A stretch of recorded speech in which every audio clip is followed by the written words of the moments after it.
मित्रों, मैं विवेक। और जैसा कि हम लोग जान रहे हैं कि यूपी एनएचएम का एग्ज़ाम जो है कल होने को है, वो समय आ गया है और कल परीक्षा का समय है। तैयारी आप लोगों ने जो है कर ही ली होगी। तो आज जो है परीक्षा का समय निकट है, कल को है एग्ज़ाम। तो आज जो है हम लोग कुछ क्वेश्चंस को डिस्कस कर लेते हैं कि ऐसे कौन से क्वेश्चंस हैं जो बेहद ही इम्पोर्टेंट हैं, लास्ट रिवीजन है ये आप लोगों का। तो हम लोग कुछ क्वेश्चंस की ओर चलते हैं और शुरुआत कर लेंगे हम लोग आपका हीमेटोलॉजी से ही शुरुआत करेंगे। आप इसको एक फुल्ली रिवीजन भी मान सकते हैं। जैसे शुरुआत कर लेते हैं आपका हम ब्लड से। ब्लड हम लोग जानते हैं फ्लूइड कनेक्टिव टिश्यू होता है, दो कंपोनेंट होता है, प्लाज्मा, ब्लड सेल्स। हम आपने इसके बारे में पूरा पढ़ा होगा। ब्लड सेल्स में आपने आरबीसी, डब्ल्यूबीसी, प्लेटलेट्स पढ़ा होगा। आरबीसी का बढ़ना एरिथ्रोसाइटोसिस कहलाएगा, घटना एरिथ्रोसाइटोपिनिया कहलाएगा। डब्ल्यूबीसी का बढ़ना ल्यूकोसाइटोसिस कहलाएगा और घटना ल्यूकोसाइटोपिनिया कहलाएगा। इन सब बातों पे हमने चर्चा किया था। और थ्राम्बोसाइटोसिस, थ्राम्बोसाइटोपिनिया मतलब कि प्लेटलेट का बढ़ना थ्राम्बोसाइटोसिस कहलाएगा और प्लेटलेट का घटना थ्राम्बोसाइटोपिनिया कहलाएगा। ये थी हमने बेसिक बेसिक बातें बता रखी थी। और अगर हम बात करें इसकी नॉर्मल रेंज की, तो आपने संभवतः पढ़ा होगा आरबीसी का 4 से 5 मिलियन के लगभग होता है। और अगर हम बात करें टीएलसी यानी कि डब्ल्यूबीसी का, 4000 से 11000 होता है। और प्लेटलेट होता है 1.5 लाख से 4.5 लाख। ठीक है, तो ये हो गई कुछ बेसिक बेसिक बातें। फिर हम लोग चलते हैं जो आपका डिफरेंशियल ल्यूकोसाइट काउंट होता है। अगर हम बात करें आपका स्नोफिल, बेसोफिल, न्यूट्रोफिल, तो देखिए जो डब्ल्यूबीसी आपका होता है दो टाइप में होता है। एक होता है ग्रेनुलोसाइट, दूसरा होता है एग्रेनुलोसाइट। ग्रेनुलोसाइट का मतलब होता है जिसमें ग्रेन्यूल्स प्रेजेंट हों, और एग्रेनुलोसाइट का मतलब होता है जिसमें ग्रेन्यूल्स एब्सेंट हों, ए फॉर एब्सेंट। और ग्रेनुलोसाइट की अगर मैं बात करूं तो स्नोफिल, बेसोफिल, न्यूट्रोफिल्स आएंगी। और एग्रेनुलोसाइट में आपका मोनोसाइट और लिम्फोसाइट आएगा। आपकी जो ये सेल्स है, मोनोसाइट है, लिम्फोसाइट है। आप मोनोसाइटोसिस किस कंडीशन में होती है, आप लिम्फोसाइटोसिस किस कंडीशन में होता है, मतलब लिम्फोसाइट किस कंडीशन में बढ़ जाता है। एक आपका होता है रिलेटिव लिम्फोसाइटोसिस, एक आपका होता है एब्सोल्यूट लिम्फोसाइटोसिस। इसके अलावा आपका जो पॉलीमार्फ का बढ़ जाना, बेसोफिलिया। बेसोफिलिया क्या होता है, पॉलीमार्फ का बढ़ जाना क्या हो जाएगा, न्यूट्रोफिलिया होता है। जो पॉलीमार्फ अगर बढ़ रहा है उस कंडीशन को हम लोग बोलेंगे न्यूट्रोफिलिया। ठीक है, पॉलीमार्फ को हम लोग न्यूट्रोफिल के नाम से भी जानते हैं। पॉलीमार्फ की संख्या में बढ़ोतरी हो रही है तो वो न्यूट्रोफिलिया कहलाएगा। यदि उसकी मात्रा में कमी आ रही है तो न्यूट्रोपिनिया कहलाएगा। उसी प्रकार अगर बेसोफिल की संख्या में इंक्रीज हुआ उससे हम लोग बेसोफिलिया बोलेंगे। ठीक है, तो ये हमने कुछ बेसिक बेसिक बातें आपको पहले भी बता रखी थी। आप जो है प्लाज्मा और सीरम में अंतर पढ़ के जाइएगा। आपका ब्लड में जो सीरम, हाँ, प्लाज्मा में ही आपका प्रोटीन फाउंड होता है, क्लॉटिंग फैक्टर होते हैं। क्लॉटिंग फैक्टर में आपका जो है फाइब्रिनोजन होता है और कुछ और प्रोटीन एल्ब्यूमिन होता है, ग्लोब्यूलिन होता है। तो अगर हम बात करें एल्ब्यूमिन का काम क्या होता है, जो एल्ब्यूमिन होता है वो ऑस्मोटिक प्रेशर को मेंटेन करने का काम करता है भाई।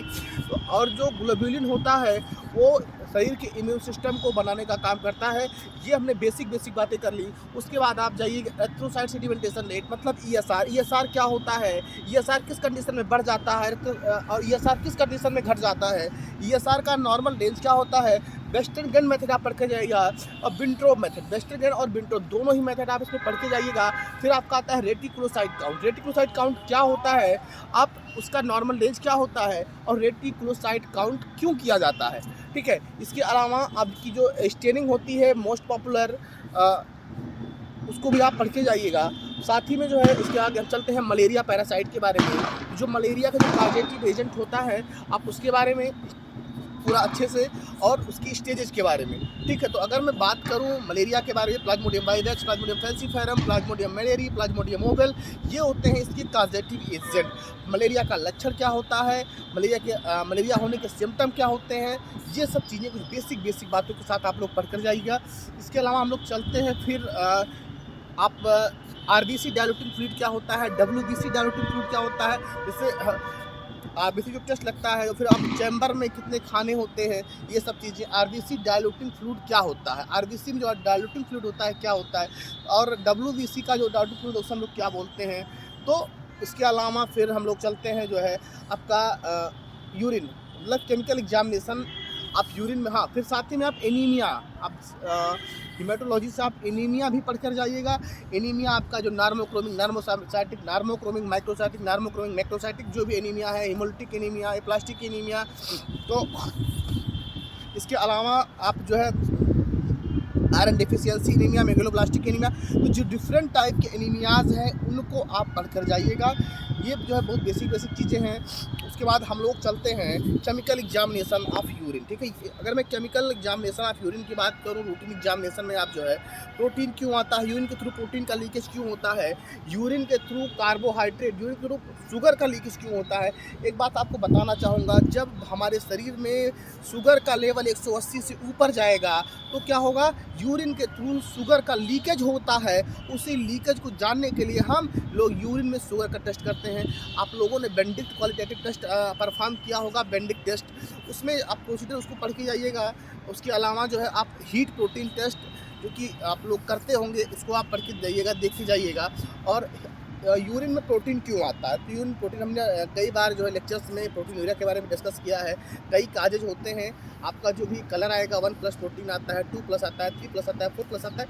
ये बेसिक बेसिक चीज़ें, ठीक। यूरिन का बैलून क्या होता है, पॉलीयूरिया क्या होता है, ओलिगोयूरिया क्या होता है, मतलब यदि हाँ, और पॉलीयूरिया जो है किन बीमारियों की कंडीशन में होता है, ठीक है। पॉलीयूरिया मतलब यूरिन का बैलून 2000 ml से ज़्यादा हो जाना, ठीक। अगर मैं बात करूँ यूरिन की बैलून की, तो यूरिन का बैलून जो होता है 500 ml से लेकर के 2000 ml होता है, या फिर 600 ml से 2400 ml होता है। आपके पानी पीने पर निर्भर करता है। लेकिन यदि यूरिन का बैलून अगर ज़्यादा हो रहा है, ज़्यादा मात्रा में हो रहा है, तो किस कंडीशन में हो जाएगा, उस कंडीशन को हम लोग बोलते हैं पॉलीयूरिया। यदि यूरिन की मात्रा कम निकल रही है तो उस कंडीशन को हम लोग बोलेंगे ओलिगोयूरिया। आखिर पॉलीयूरिया होने के कारण क्या है, आखिर ओलिगोयूरिया होने के कारण है, ये बेसिक बेसिक बातें, ठीक। अब बात करते हैं, देखिए अब थोड़ा सा चलते हैं हम लोग स्पेसिफिक ग्रेविटी। तो यार स्पेसिफिक ग्रेविटी क्या होता है, हम लोग जो है स्पेसिफिक ग्रेविटी बार बार पढ़े हैं, यूरिन में लोग देखते हैं 1.003 से लेकर के 1.030 तक होता है।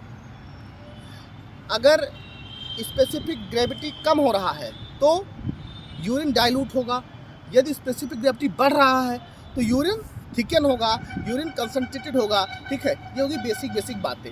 फिर यूरिन में आरबीसी क्यों आता है, यूरिन में पसल क्यों आता है, ये कुछ बेसिक बेसिक बातें आप उसको पढ़ कर जाइएगा।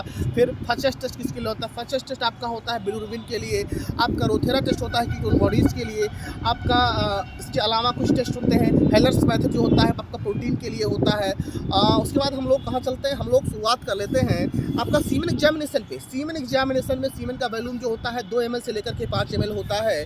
सीमेन एग्जामिनेशन में यदि ओलिगोस्पर्मिया क्या होता है, एंजियोस्पर्मिया क्या होता है, सीरम का एब्सेंट हो जाना एंजियोस्पर्मिया कहलाएगा, कम हो जाना ओलिगोस्पर्मिया कहलाएगा, ठीक है। सीमेन का वॉल्यूम कम हो जाएगा तो ओलिगोस्पर्मिया, यदि एब्सेंट हो जाएगा तो एंजियोस्पर्मिया। तो ये सब कहानी हो गई सीमेन एग्जामिनेशन के बारे में, आप उसको थोड़ा सा देख लीजिएगा, पढ़ लीजिएगा। उसके बाद हम लोग जो है सीधे चलते हैं हिस्टोपैथोलॉजी में। हिस्टोपैथोलॉजी की कहानी में आप लोग जो टिश्यू पैथोलॉजी में, हिस्टोपैथोलॉजी में आप जो है आपका जो टिश्यू प्रोसेसिंग दिया हुआ है, फिक्सेशन, डिहाइड्रेशन, क्लियरिंग, एम्बडिंग, इन सब चीज़ों को आप अच्छे से दूसरी चीज़ हिस्टोलॉजी क्या है आ सकता है, स्टडी ऑफ द टिश्यू। आपका हिस्टोपैथोलॉजी क्या है, study of the disease tissue, बीमारीग्रस्त टिश्यू का अध्ययन करना। मेनली जो क्या होता है यार, हिस्टोपैथोलॉजी में जो है कैंसर रिलेटेड जो टिश्यू होते हैं उन पर अध्ययन किया जाता है, उन्हीं की जांच लगाई जाती है। तो ये होता है हिस्टोपैथोलॉजी में। आप टिश्यू प्रोसेसिंग पढ़कर जाइएगा, और उसमें जो मोम होता है